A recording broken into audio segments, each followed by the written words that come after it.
Hi boys and girls, welcome to my YouTube channel. Today we are going to start a new topic, transient analysis. Okay, transient analysis. These are the three objectives of this topic. The first objective, natural response and forced response. You should be able to give the difference between the two. Okay, what is the difference between natural response and forced response? Okay, well, you should be able to demonstrate, you should be able to express that you understand what is meant by natural response and what is forced response. Okay, so the definitions, at least you should be able to provide the description now. Objective number 2, transient response of RC and RL for step input. R is nothing but resistor. Okay, I explained all these things in the first chapter, and N is nothing but an inductor. Okay, and we also have this C is nothing but a capacitor. Okay, so you will be having circuits whereby in the first part we are going to have a resistor and a capacitor. Okay, then in the next part we are going to have a resistor and an inductor. And then in the last part, we are going to have scenarios, we are going to have situations whereby we are going to have all the three components in the circuit. Okay, we are going to have a circuit with the three components. We are going to have circuits with the resistor and the capacitor. We are going to have a circuit with the resistor and an inductor. See, a resistor is a passive element, an inductor is a passive element, also a capacitor is a passive element. So these are passive elements. We have what we call passive elements and we have what we call active elements. Okay, so these are the passive elements. Examples of active elements are what? Examples are we have a voltage source and what? And current source.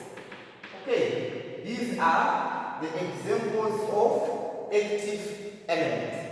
So a voltage source is an active element, a current source is an active element. See, these are examples of passive elements and these are examples of active elements. So, I managed to give you the examples. Now, only you can tell me what is a passive element and what is an active element. You drop the definitions in the comment section. You should be able to tell, okay, what is an active element, what is a passive element. So, we are going to have a circuit with these three components and an active element. Okay, then we are also going to have another circuit with these three components, but this circuit is not going to have an active element. So these circuits are different now. I said case number 1. 3 passive elements are there. Possibly one active source I'm going to place. Okay, case number 2. 3 passive elements I'm going to put. Okay, I'm going to put 3 passive elements and I'm not going to put any active element. Okay, which means I have 2 different circuits. Okay, this is where we are going to have what we call, this is where we are going to end up coming up with these things, natural response and what we call the forced response. Because see, another circuit has an active element and another circuit does not have an active element, but the passive elements are the same. Okay, So what is natural response? This is nothing but the response of a circuit, okay, to the initial condition with all external forces set to 0. So we have natural response if you don't have an active element.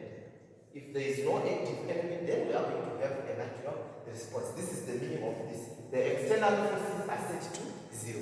Because if a voltage source is there, it means there is an external source. If a current source is there, it means there is an external force. Okay, so we are going to talk about the system's response, this natural response, if the external forces are set to 0.